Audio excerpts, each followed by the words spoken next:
Welcome to Penwomen Presents. I'm Eileen Malone, and my guest is Mimi Albert. Welcome, Mimi. So Hi, glad to Eileen. have you. Nice to be here. Let's jump right in. I know that you are a publishing novelist. Yes. I know that you're a teacher. Yes. I know that you have a lot to talk about, what's going on in the arts today. Let's start right off with your being a novelist. Okay. What have you written? Well, I've written a lot. I've published about 30 stories, and so far only 2 novels. This is the second novel. It's called Skirts, and it's about 3 women growing up in the 60s, in the early 60s, before the hippie movement, before the women's movement, before the peace movement, and kind of with the Beat generation and art and the scene in New York City. And it's got a lot of humor in it, but it's also got a lot of stuff that I find very pertinent to what's happening in the world today. And this was written or published when? This was published in 1994. It won a Bay Area, BABRA, Bay Area Book Reviewers citation for being one of the 4 best books published in the Bay Area that year. How exciting. It was exciting. It's done very well critically. It hasn't done that well commercially, but if you want to buy it, you can get it on Amazon, and there's plenty of copies left. That's marvelous. So there it is, Mimi Albert Skirts. You just look it up. And you wrote another one. My first novel was called The Second Story Man. That was published in the late 70s, and that's also about New York in the Beat era. For a long time, I was very interested in the Beat era in New York.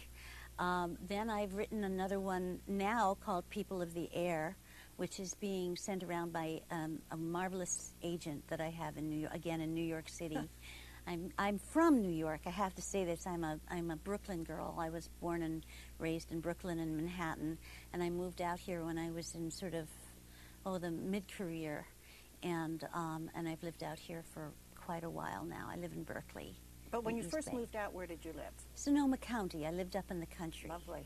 Oh yeah, I lived in the woods for a long time, and I was really pretty happy. Beautiful. Yeah. Place. Yeah. And now you've got a couple of published novels under your belt, and you've got one getting ready to be published or Let's being hope worked so. out there. Yes, yes. Yeah.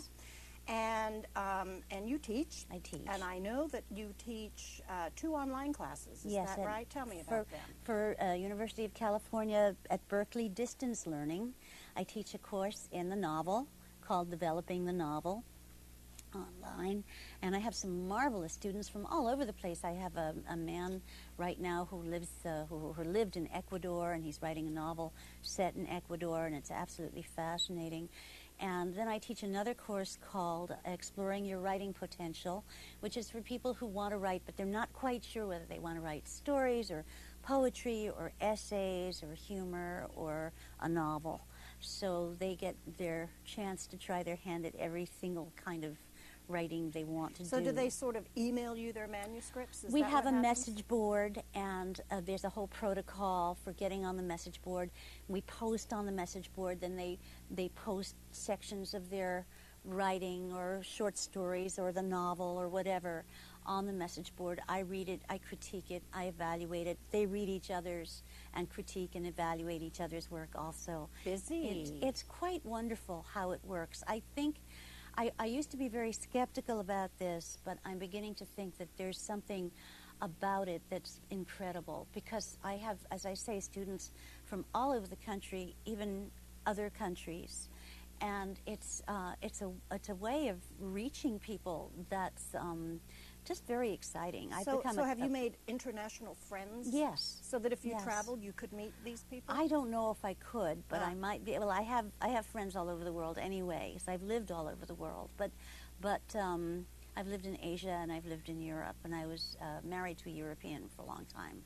So we won't say much about that. But all anyway, good stuff to put in books. all though, good huh? stuff to put in Yeah. books. And it does help you with your teaching, too, because you understand culturally. Yeah. Diversity, yes. I'm from a very culturally diverse background myself, and have lived in various different cultures. I lived in India for a year, and that was a great eye-opener. So I feel very comfortable with people from everywhere.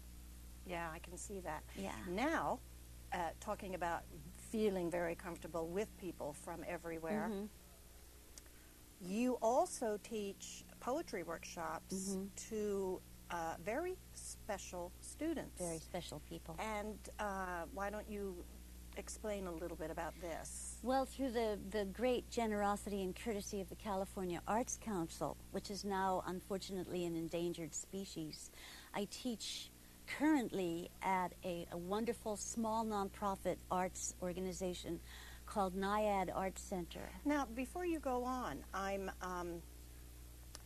going to signal my very important people up there and tell them to get that little clip that you've brought with you ready. And while they're getting it ready, why don't you tell us what it is? What are we going to be looking at here? Well, the wonderful arts curator at Naiad Arts Center, Rose Kelly, made this as a project to put on, I believe, on our website, the Naiad Arts Center website. And you'll see the information about that at the end of the clip.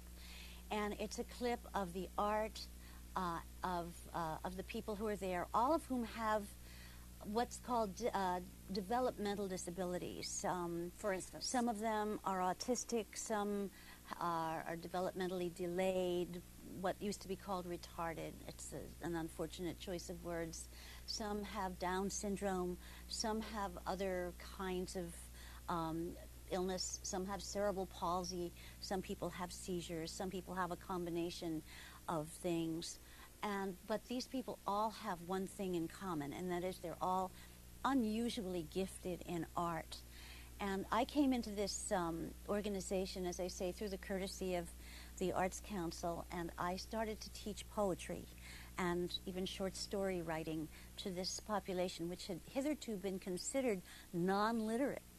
And by giving them verbal prompts and having them respond to them, and then reading back their poetry to them, which is a very accepted procedure called, literary, I can't even remember the word for it, but in any case, to be able to do this was literary experience or experiential learning. I was able to get a lot of them started, and then some people on the board of directors contributed computers, and so we now have a computer lab. And now this is all about this tape coming up now. You'll see a lot of this. You'll see some of my class working with a wonderful singer from the Arts Council named Judith Kate Friedman. They wrote a song for the Arts Center. And we'll see that in the tape. And you'll see that in the tape. Good. And you'll see some of the work of my students. You'll see a haiku and some retablos based on the Hispanic, Central American retablos. Let's watch it. Great.